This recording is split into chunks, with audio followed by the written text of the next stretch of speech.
Ladies and gentlemen, it is September. It is back to school time of year, and what we like to call back to the flu time of year, because we spent the whole summer outside enjoying the fresh air, the sun, running around the trees, and now we go back into boxes, and we're crammed into those boxes like sardines. And what happens when you do that? That's what we're going to be talking about right after this.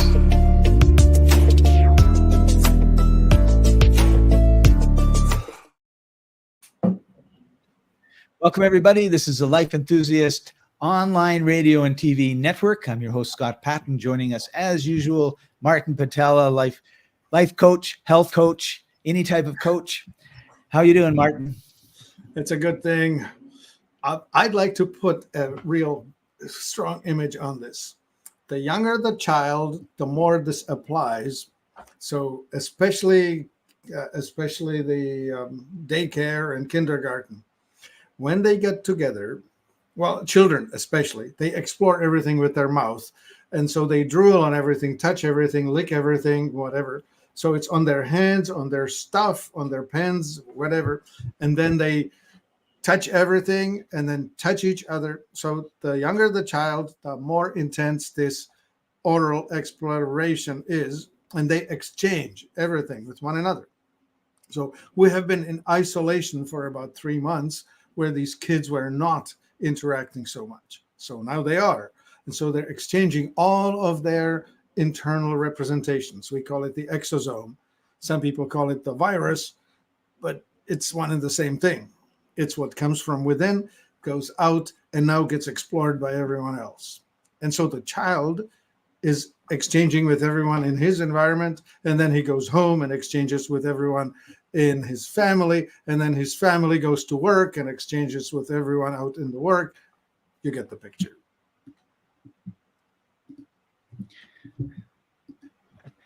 Awesome. And so what can we do about it? I mean, it's a very clear problem. It's a problem that the governments and the medical establishment have been trying to figure out for decades.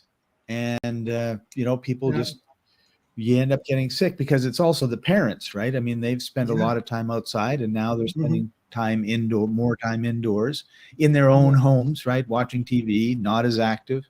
Well, there are these two theories. Yeah, there are two theories, Scott, the germ theory and the terrain theory. And the germ theory says there's a creature outside of you that's going to come into you and cause you illness. And the terrain theory says only when your inner terrain is fertile enough to allow this to bloom, blossom, and grow will this happen to you. And I put to you that this works because when a flu epidemic hits the classroom, not all 30 children go sick. 5 or 10 get sick. The 20 are fine, right? And then the 20 go home and then somebody's grandmother gets sick because it transmits that way. So it's the terrain. Right.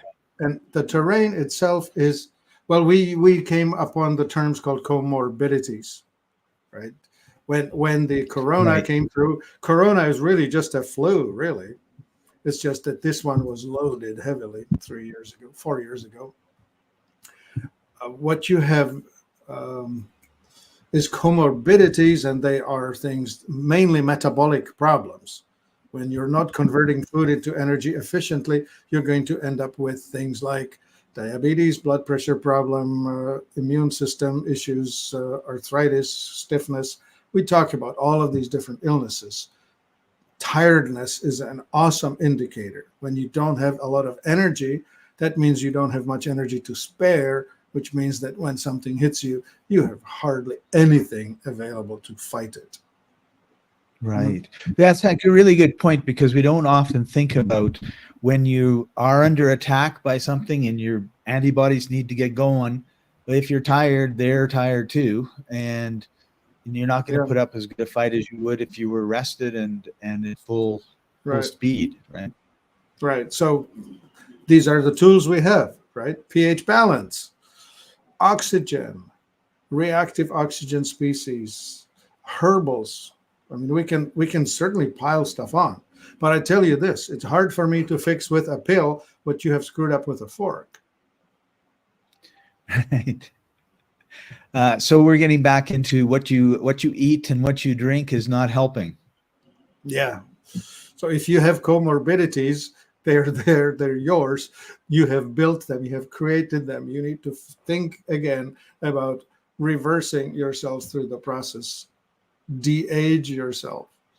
I mean, I'm not perfect. I mean, I'm certainly younger internally than my calendar years relative to my peers, but that still doesn't mean that I'm perfect. So guess what I have? I have this cute little bottle here, and I have filled it with a 2% Amazing O. This is my homemade label because it's my homemade bottle. This is a 4-ounce bottle with a sprayer on top. And watch this. Right? A mist comes out of it. It's a mister. And what's inside of this is a 2% solution of Amazing Soak.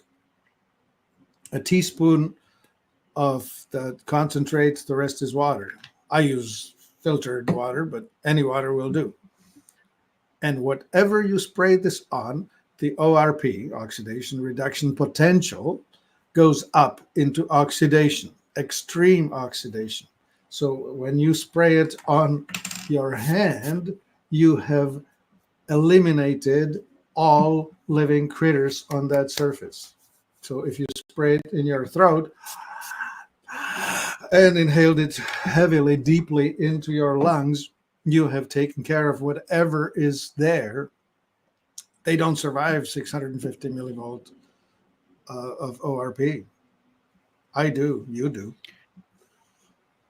So, Martin, what about, we often talk about good bacteria, bad bacteria. Is this going to affect the good bacteria as well? Yeah. Gram positive, gram negative. The gram negative are the guys with thicker skins and more resilience and less benefit in our inner terrain. And the gram positive are the more desirable ones, but they are thinner skin, more fragile, easier to damage.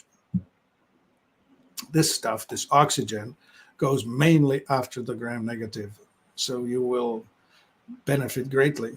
If you have something bad going on in your digestive system, you would call it the stomach flu, you take not this 2% solution, but you take the concentrated stuff and you put 12 drops in a glass of water and do that for a few days, and all your inner terrain is going to be restored and made whole again. The balance will improve in such a way that you will be more oxygenated and less sick. So very interesting. This is the time for every one of you out there to notice. When you come to the Life Enthusiast website, life-enthusiast.com, type the word amazing.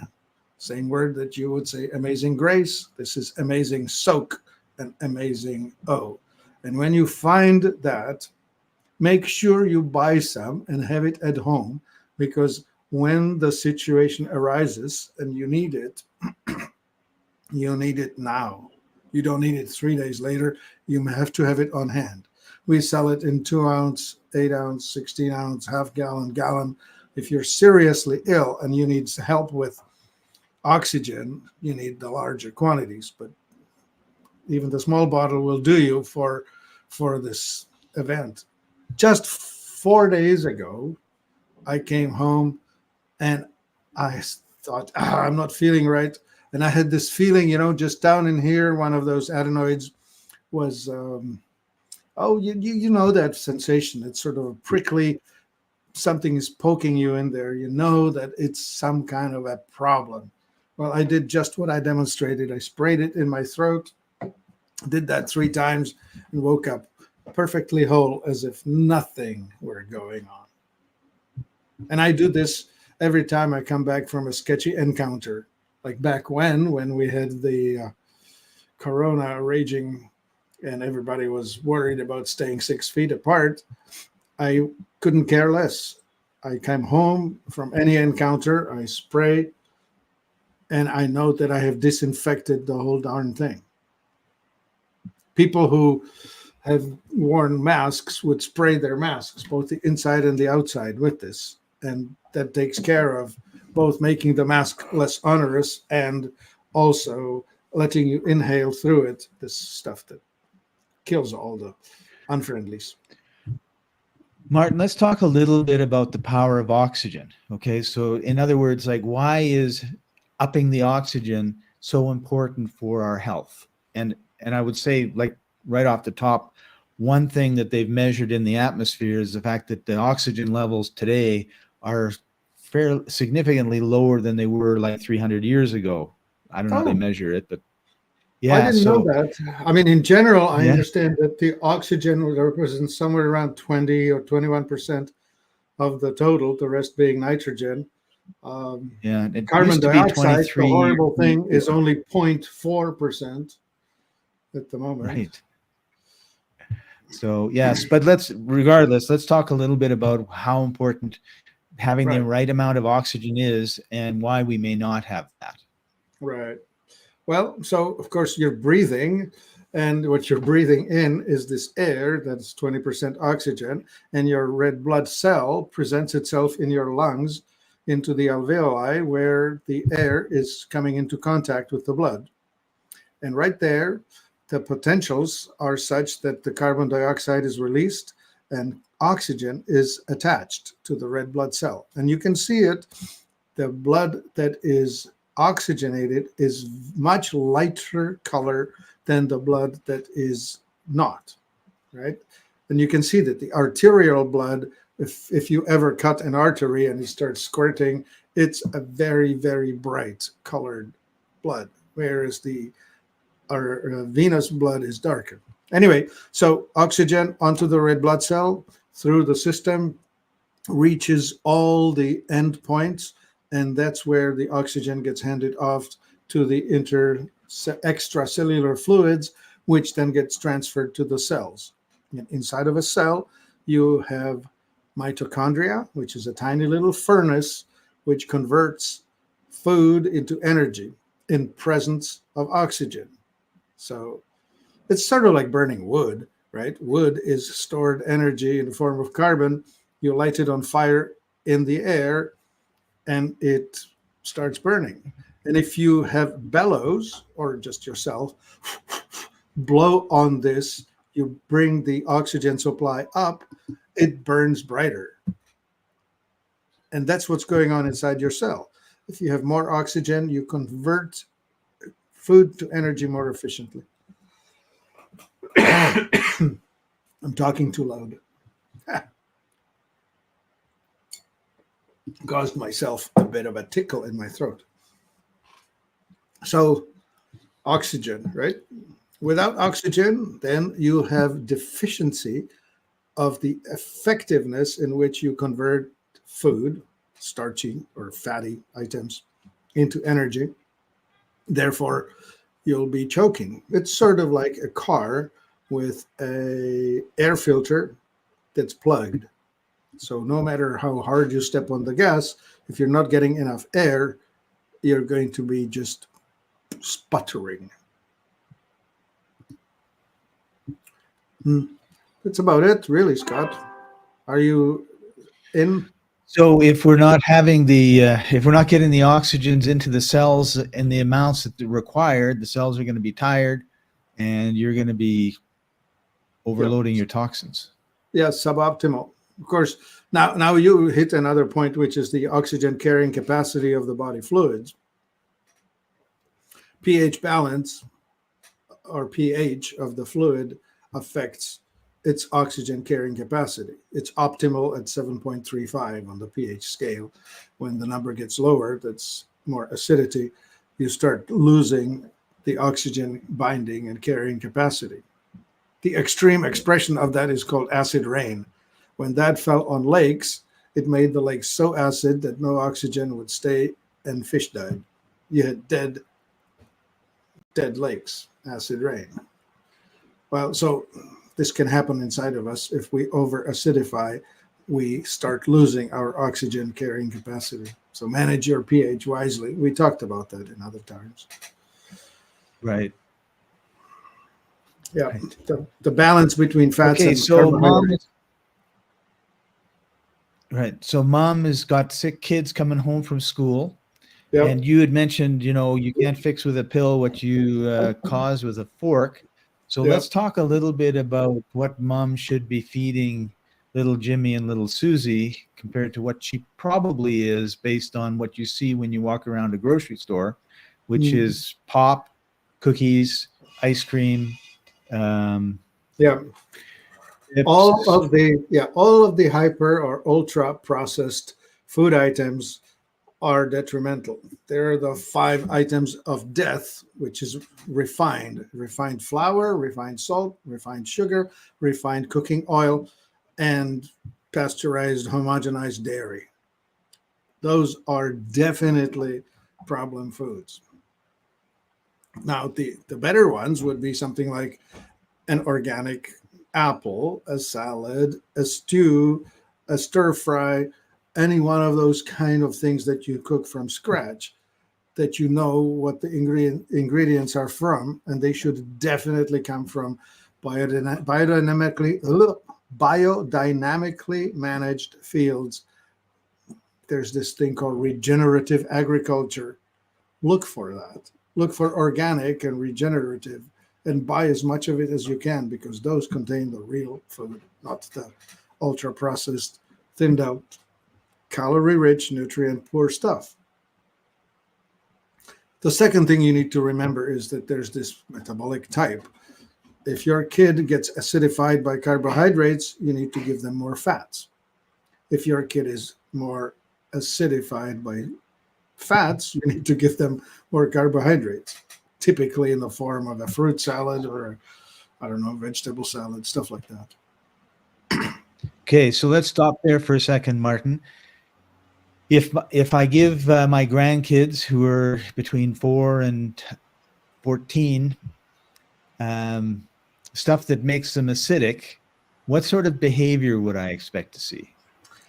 Acidity starts with impatience, loss of social graces, talking fast, being angry. So what you're describing is the temper tantrums that happen with the 3 or 4-year-old in the grocery store when they don't get something that they want, and kids running all over the place screaming. And all of that is highly acidic behavior. Yep. Yeah. And I think that's really important that we reinforce that with the parents. Like when you're looking at your kids and they're like behaving really bad, it's not that they're bad. It's that you've fed them something that made them really acidic, which causes them to run up and down the walls. And the poor teachers, right? If you give them a lunch that makes them acidic and they're running around and not listening and yelling and screaming and everything in class, that's part of the problem. So now here's the tragic difficult thing. The little miserable things, they like to trade lunches with one another. Yeah. That happens too, right? Yeah. You send him in with carrot sticks and a beautiful beef jerky, knowing that he needs that sort of thing. And he'll trade it for a pizza pocket and eat the damn thing. Right. I don't know. Right? Stuff. So, but yeah, the point being is, watch what your children eat and then watch how they behave. And if the behavior isn't behavior you like, tie it to the food, because we never tie behavior to the food. And we know, like, have 5 beer. How do you behave? Like, not very well usually, right? It's not like it's a secret. I mean, there's lots of examples of things that we do that's not good for, not good for our behavior. Yeah. Well, let's mention the other side. Over alkaline is equally bad. It's overly emotional, procrastinating, probably crying, and I'm not getting up. I'm not getting it. I don't want to do it. I don't want to, pulling the cover over their head and saying, I'm not leaving my room today. That's over alkaline. So watch that. Yeah. How about sleeping? Yeah, sleeping too much. Right? Refusing to get up. Right. Yeah. Yeah. Yeah. Cool. All right. So we've got 8 minutes left before we head over to Telegram. Let me give away a flu secret. If your kid is Okay. got a runny nose and dumping stuff and all of that, they're probably overly acidic. And what you want to do is you want to put them in a bathtub filled with a large dose of baking soda and Epsom salts. And if you have it, Dead Sea salts. So it's either Dead Sea salts or Epsom salts and baking soda. You want to alkalize the bath. If you happen to have it, we sell stuff. It's called Miracle 2 Neutralizer. It's a liquid concoction. You can just take an ounce of that, put that into the bathtub together with a half an ounce of Miracle 2 soap.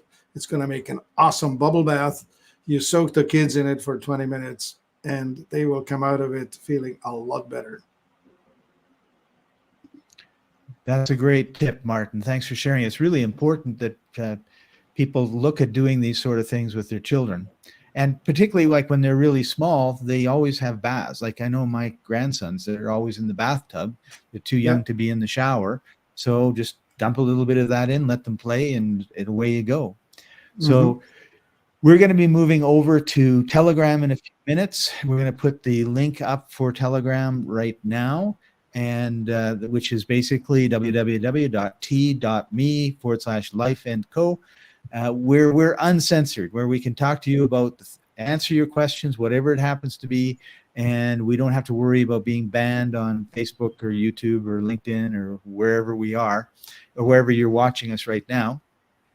And so, Martin, the next thing we want to do is talk a little bit about some of the, before we went on the air, we were talking about some products that we thought would really help parents with their children's health. And Immugen is one that we thought we should talk about a little bit. So tell us a little bit. Yeah, about the Immugen is a herbal tincture, so it's probably for the adults more than the children.